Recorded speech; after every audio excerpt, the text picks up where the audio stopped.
Mga kapatid, gaano nga ba kahalaga ang ating mga buhay? Ano? Lagi po natin tatandaan, tayo ay pinagkalooban ng Diyos ng buhay. Amen? Amen. At ang buhay na ito kailangan ay pinahahalagahan po natin. Ano? Paano tayo magkakaroon ng mahalagang buhay? Kung tayo ay nakaugnay. Amen? Amen. Paano po ba yung pag-uugnay? Alam niyo yung isang bagay, baliwala kung hindi nakaugnay.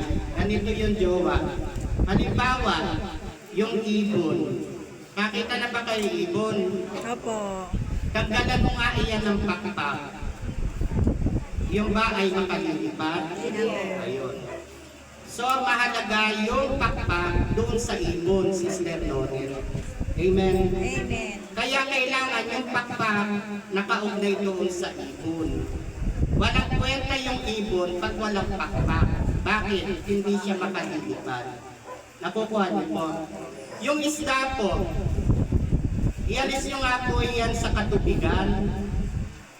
May kwenta po ba ang buhay ng isda pag walang tubig, Sister Liz? Ano mangyayari pagka ang isang isda ay wala na doon sa tubig? Ha? Yung kanyang buhay ay unti-unting mawawala. Ano? Although pagka yan ay halimbawa, nandoon sa lalagyan, halimbawa sa aquarium na lang, ano, pagka ginusto niya lumundag, di ngayon ay ala na siya sa tubig. Yung kanyang paglangoy, ando doon pa naman, buhay pa naman siya. May kwenta pa naman yung buhay niya. Pero pagka nagtatagal na, Sister Norma, na siya'y wala na rin sa tubig na kanyang pinanggalingan, ang mangyayari diyan, unti-unti siyang manghihina. Kaya yung isda, unti-unti nawawalan ng hininga, nawawalan ng buhay. So ano ibig ko sabihin? Ganon kahalaga sa buhay ng isda yung tubig. Kaya magkakonekta po yun. Hindi po pwede mabuhay ang isda na walang tubig. Amen? Amen. Halimbawa ang ilaw, wag mo nga iyan lagay, Sister Norma, wag mo nga yan lagyan ng plug. Kahit na yan ay nakakabit diyan, pagka wala yung plug, hindi mo siya mabubuksan. Ano ibig ko sabihin? Mahalaga sa buhay ng ilaw yung plug. Amen? Ano pa? Halimbawa, itong ilawan na ito, kandila. Sige nga, kandila. Itayo mo nga riya, Sister Nonet, wag mong lagyan ng posporo or lighter.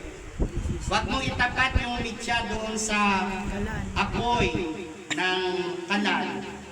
Ang tanong ko sa inyo, may kwenta ba yung kandila o wala? Kailan siya magkakakwenta? Pag ito ay sinindihan, nilagyan mo ng apoy sa pamamagitan ng posporo or ng lighter or ng apoy ng kalan. Ganon kahalaga yung apoy doon sa buhay ng kandila. Ano ibig ko sabihin? Sa buhay mo kapatid, may nagsasalita dito sa aking binasa. Ano ang sabi rito, Sister Carol? Ang nananatili sa akin, ano sabi ron? Manatili kayo sa akin at mananatili din ako sa inyo. Hindi magbubunga ang sangang hindi nananatili sa akin. Kapatid, mahalaga yung pananatili, hindi yung absent ka ng absent sa gawain. Amen? Amen. Kaya yung pananampalataya mo, kagaya ng isda, akala mo buhay ka pa, pero unti-unti ka nang namamatay. Bakit? Ala ka na rin sa tubig, wala ka na rin sa puno. Bilang sanga, akala mo lang, miyembro ka ng gabay, ganun ka na lang, pero hindi ka na napapakinabangan ng paglilingkod mo kay gabay. Pag ikaw ay on and off, pag ikaw ay absent ng absent, akala mo lang ikaw ay miyembro ka lang sa titulo, pero hindi ka nakaugnay. Kaya dito binabanggit ng Ebanghelyo, manatili kayo sa akin.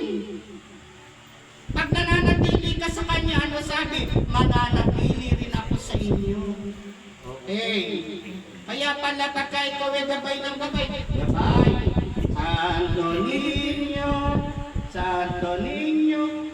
Eh, kung parang hindi ko napipil. Ihala naman yung tubig na sa'yo eh. Lumukso ka nga rin sa lupa eh.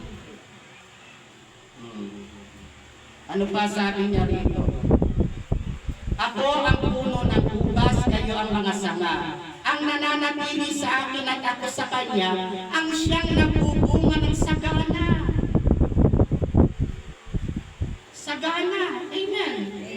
Oh, yan na naman. Ako kaya napunta na si Kuya. Marami ekang pera si Isay. Marami ekang pera si Kuya. Hindi po. Wala kaming pera. Pero may pera yung Diyos na pinaglilingkuran namin. Amen. Amen. Amen. Oh. Kaya sabi ko nga sa inyo, bubulatin kayo ng Espiritu.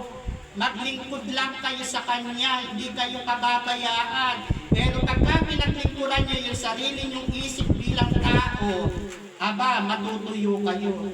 Pagka sinabi ninyo, sige na po, kayo na lang po ang pumunta, wala po akong pera. Tuyo ka. Tuyo ka pagka ganun. Walang kwenta ang paglilingkod mo. Pero pagka sinabi mo, wala po akong pera, pero kasama po ako. Ayan sila Rose, sila Bean. Titingnan nyo bang ganyan? BHW lang, magkano ang kanilang sweldo. Pero nakapunta ng Cebu. Bakit? Ang salita ng Diyos ang nagsabi, Sister Nonet, ang imposible sa tao, posible sa akin.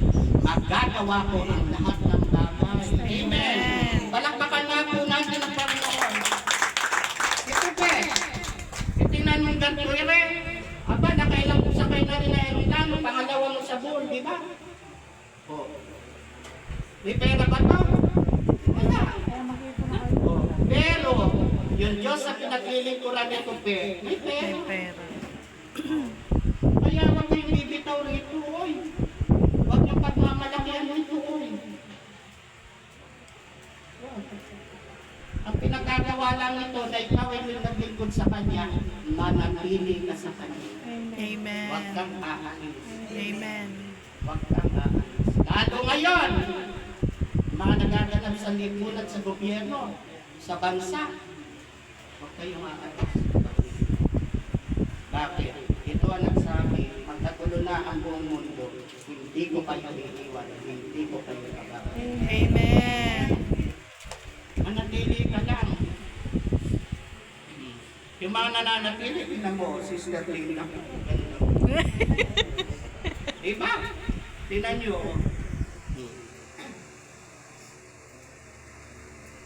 Pagka ikaw ay bumitil, gumamit ka ng mga eskinol. Gumamit ka ng mga papaya, pag kulubot ka. Amen. Pa naman once a month, linggo na lang, hindi mo maibigay kay gabay, 2 oras. Sino pagmamalakihan mo? Ano pa sabi niya rito? Ang hindi nananatili sa akin, gaya ng sanga, ay itatapon at matutuyo. Sige nga.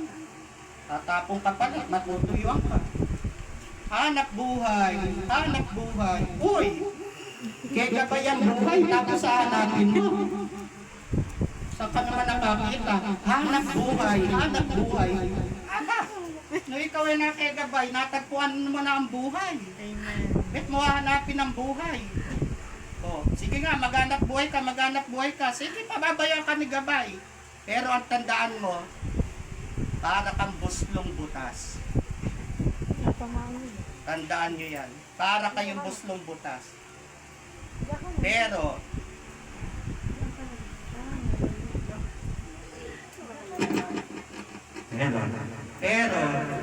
kamukha ng ating kapatid na Sister Tali. Sumbong yan. Alam mo po ba, nung ikaw ay nasa Cebu? Aba, ang aking po kita 100. Dawa po sumama po sa inyo lahat ng mga kakain sa akin. Pero tandaan nyo, sa kabila nun, wala siyang kinita.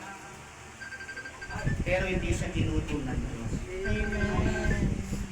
Di ba? Eh, noon na yan may hanap buhay, hindi nakakadalo kay Gabay. Noong nawala ng hanap buhay at konti tinita, active pa ngayon. Kahit saan ako pumunta, kasama ko. Doon lang sa Cebu, hindi na kasama. Pag uwi ko, punta tayo na Sareno. Opo! Punta tayo sa Gisima. Opo! Oh. Tuloy-tuloy kami, kakagaling namin Cebu. Baba kami. O, pagkatapos, kinabukasan, Nazareno. Pagkatapos, Santissima ng Matimbo, Santissima ng Mayon. kanto ng lugar. Tapos ito. Oh. Tapos kayo, hindi nga kayo makati, hindi nga kayo dumadalo, kayo pa nangihina. How dare you, man? Samantalang kami, active. Bakit? Para kaming charger. Sige, cellphone ka. Sige, cellphone ka. Pero pagka wala kang charger, bali wala ka bilang cellphone. Tandaan mo. Bali wala ka, malolobat ka. Kahit cellphone ka, kahit pinakamahal kang cellphone. Basta wala kang charger, bali wala ka, malolobat. Ano pa? Ito ako magtatapos. Sabi rito, Sister Susan. Ako ang puno ng ubas, kayo mga sanga, nananatili sa akin at ako sa kanya. Siya nagbubunga ng sagana. Pakinggan mo to, Ate Jenny. Sapagkat wala kayong magagawa kung kayo'y iwalay sa akin. Amen. Ate Irene, narinig mo? Tutuwa kay Ate Irene, ha? Thank you. Ate Bubot, salamat. Ate Mitch. Ala, si Mariel.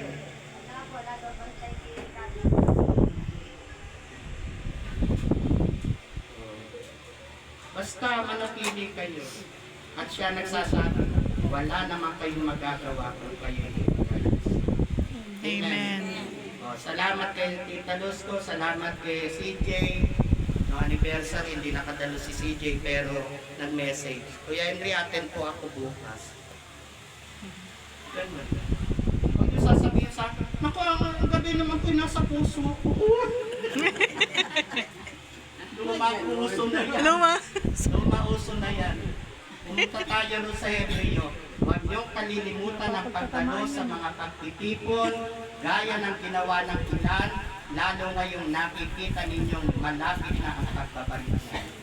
Amen. Huwag daw kalimutan ang pagdalo sa mga pagtitipon. Hindi sinabing, huwag niyong kalimutan ilagay sa puso. Wala ganun. Huwag niyong ibahin ang Nasa Biblia. nakasulat sa Biblia. Ang sabi, dumalo. Sabihin mo nga sa kapatid, sa katabi mo, kapatid! Kapatid! Dumalo. Dumalo ka. Oh. Present. Ay, salamat kay Sister Jo. Sa pagpapatuloy ng misyon ng Gabay. Sana hindi ito ang uling palit dito ng Gabay. Di ba niyo umikot dito, Sister Nitz? Pag gusto pa, Tutuwa nga ako eh. Oo. Salamat po.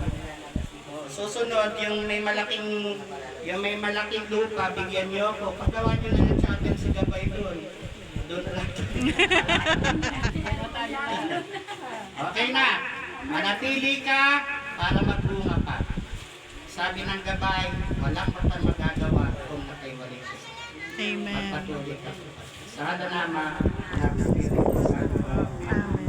Dako tayo sa ating pagbibigay ng mga